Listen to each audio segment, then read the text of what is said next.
Congratulations, Alex Iyala. Yan po yung ating champion sa tennis. Grabe.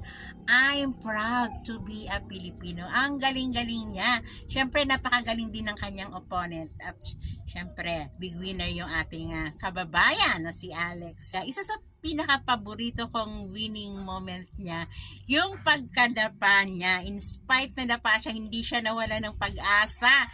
Tinuloy-tuloy niya. Ang galing talaga ata. Naisalba niya. Di ba? Ang galing talaga.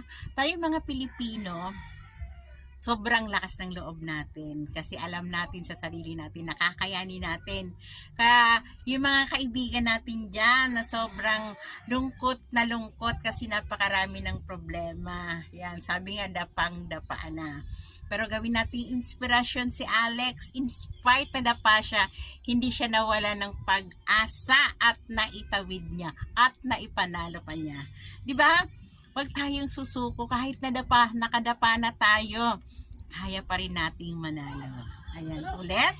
Congratulations, Miss Alex Ayala, ang ating big winner ng tennis.